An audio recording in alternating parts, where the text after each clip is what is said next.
This is Optimal Finance Daily, episode 2275.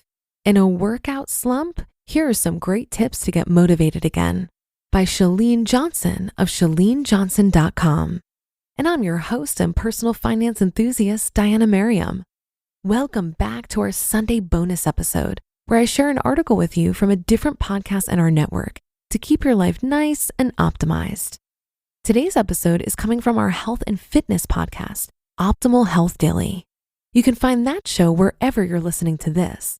And please do follow or subscribe to the show to get new episodes every day. Just search for Optimal Health Daily wherever you're hearing this to find it. And with that, here's Dr. Neil with the post and commentary as we optimize your life. In a workout slump, here are some great tips to get motivated again by Chalene Johnson of ChaleneJohnson.com. A workout can be a great way to boost motivation in other areas of your life. A daily workout can create a happy or excited mood and make you more productive and energized throughout the day.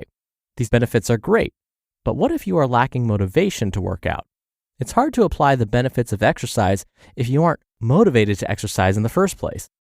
While these tips are specific to exercise, they can also be applied to other areas of your life with a little creativity. Wake up. My goal is to work out 7 days a week at a moderate intensity to get my heart rate elevated. This is ideal for me, and there are some weeks I only get 5 days of exercise. But striving for 7 days means in the worst case, I get 5 days and I still get all the good benefits. In order to get my 7 workouts in, I have to set an alarm. I use my phone and always make sure I put it far enough away on my nightstand that I not only have to sit up in bed, but also have to reach way over to shut it off. This way, once I've turned it off, I'm practically up anyway. Most people find that once they're up, and this works for me too. The alarm helps me start my day at the right time and gives me a boost out of bed. You can also apply this alarm setting to any daily task, like cleaning or cooking, or even meetings or meeting deadlines. I know some writers that set an alarm specifically for sitting down with a blank page. By setting an alarm, you're blocking off that time in your schedule and in your day to devote energy to that specific task.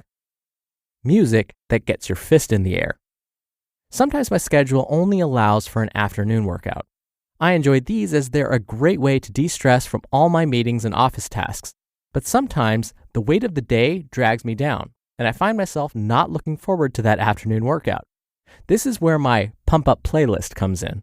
It's a specific playlist I only use to get me motivated and excited for my workout. This playlist is totally separate from my workout playlist, and it's filled with songs that I can't help but tap my toes to, clap, or even get out of my chair and dance to. After a couple of songs, I'm feeling more motivated and excited about the workout, and the blahs I had before are gone. You can also try this by creating a pump-up playlist for any afternoon activity you don't always look forward to. Maybe there's an afternoon class you find boring, or a weekly meeting you aren't psyched about.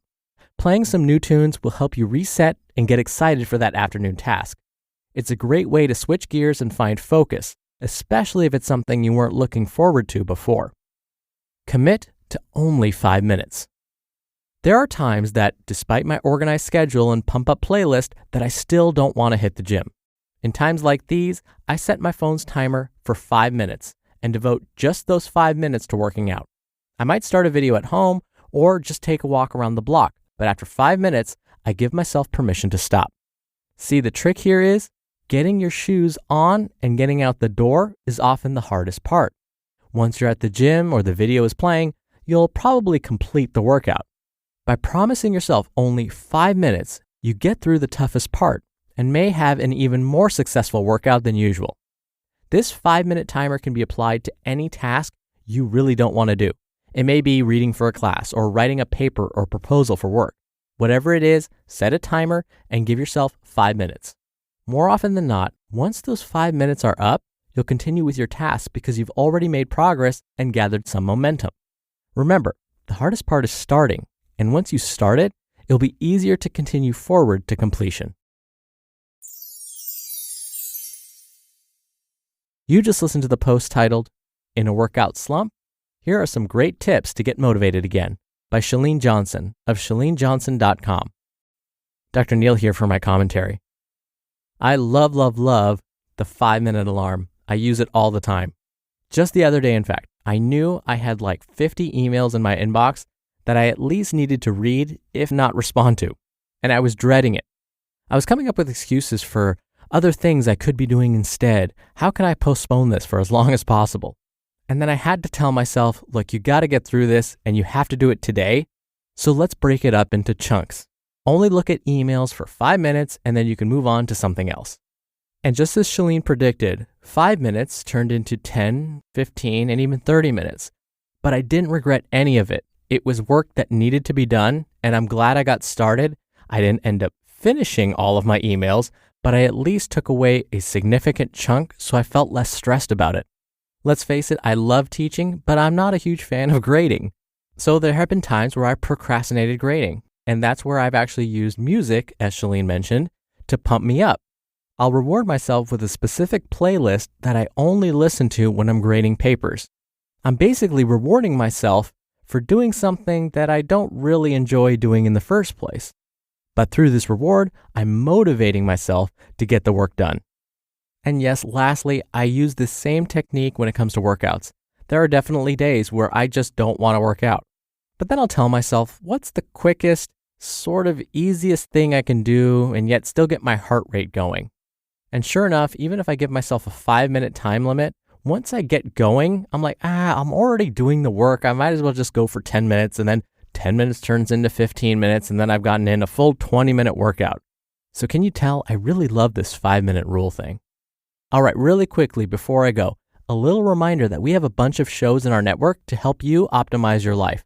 To find them all, just search for Optimal Living Daily wherever you're hearing this. Thank you so much for being here. Thank you for listening every day. Hope you're having a wonderful week so far, and I'll see you back here tomorrow where your optimal life awaits.